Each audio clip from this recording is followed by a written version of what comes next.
bugun ona tili darsida demak sizlar bilan o'tilgan mavzularni har doim dars boshlashdan oldin mustahkamlab olamiz. Bugun esa mana shu o'tilgan mavzuni mustahkamlash maqsadida sizlar bir yana ajoyib bir metoddan foydalanamiz, diqqatingizni ko'zga qaratamiz.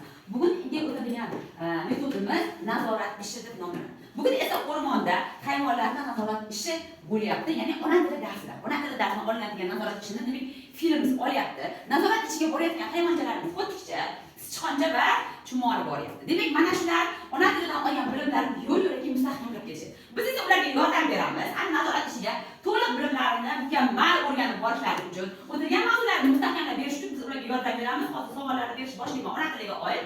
Demak, savollarga javob berasiz va o'zingizni har bitta qatorning hayvonchasiga yordam berishni boshlaysiz. Demak, bilimlarni mustahkamlab borib, filni oldiga borganda, ya'ni ustozini oldiga borganda yaxshi nazoratda to'g'ri savollarga javob berib, o'tish uchun yordam berasiz. Tushunarlimi?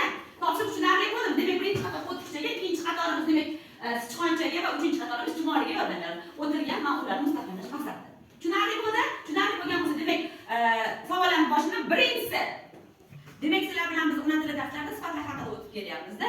Sifat qoidasini qani kim aytadi? Sifat qoidasi. Sifat shaxs narsaning belgisini bildirib, qanday so'rovlarga javob beradi. Yaxshi, demak, o'tganimiz bir yo'lakka ko'taramiz. Keyingi savolimiz sifatning ma'no turlari haqida. Qani kim aytadi? Ma'no turlari nechta? Sifatning 6 ta ma'no turlari bor. Sana beramiz. Hajmi, shakli, xususiyati, rangi, ta'mi, hidi. Hidi, yaxshi, o'zimiz tushunchangizga yordam beramiz. Va keyingisi sifat qanday ma'noda qo'llanilyapti? Qanday ma'noda qo'llanishni o'tdik? O'z ma'nosida va qo'shma ma'nosida. Qo'llanadi. Yaxshi, demak, o'zimizni hayvonchamizga yordam beramiz va keyingi savolga o'taman. Diqqatimizni qaratamiz.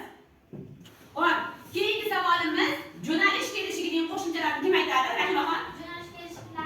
Jo'nalish qo'shimchasi ga, ka, ha.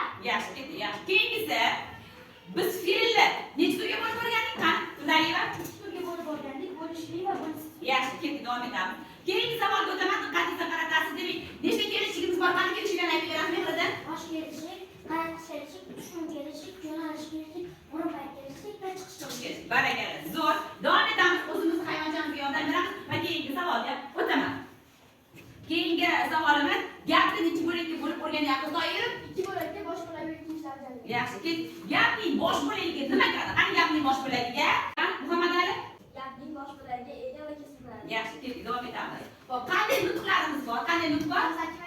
Yaxshi, ket. Davom etamiz. Keyingi savolimiz matn haqida ma'lumot bering. Matn. Qani Rahmon Ali? Matnga sanab qo'yiladi, matndagi gaplar o'zaro mazmun jihatdan bog'liq. Bog'lanadi. Juda yaxshi. Ket. Davom etamiz. Keyingi savolga o'tamiz. Xo'p, keyingi savolimiz qanday qo'shimcha turlarini o'tdik qani? So'zga so'z qo'shimchalar, so'zlarni o'zaro bog'lovchi qo'shimchalar va egalik qo'shimchalar. Egalik qo'shimchalar. Barakalla. O'zimizni hayvonchamiz bir yo'lakka suramiz va keyingi savolimizni diqqat bilan eshitasiz. Ot yasovchi qo'shimchalar qani kim aytadi? Farruh? Chila, qordosh, zoriloq, q va k. Juda ham yaxshi. Keldik. Demak, o'zimizni hayvonchamizni bitta yo'lakka suramiz va natijalarga qaraymiz. Xo'p, natijalarga e'tibor berib qaraymiz. Demak, bugun o'rmondagi nazorat ishimizda hayvonchalarimizga yaqindan yordam berdi. Hamma qatorning o'quvchilari faollikni oshirdik. Lekin bu yerda ham bilim, ham ozgina tezlik ham inobatga olinishi kerak edi. Birinchi qatorimiz ham yordam berishdi, o'tichasiga, ikkinchi qator ham o'z sichqonchalarga yordam berdi, lekin uchinchi qator faollikni oshirishdi. Chumoliga yordam berishdi. Bilimlarini oshirish uchun zo'r bilimga ega bo'lgan ular chumoliga yordam berishdi va nazorat ishidagi bilimini mustahkamlab ustozning oldiga olib borib birinchi qo'shdi. Demak, chumoli demak nazorat ishidan birinchi bo'lib zo'r baho bilan o'tadi va bugun faol qatnashgan o'quvchilarimiz ham 5 bahoni qo'lga kiritdi. Qanday javob beradi?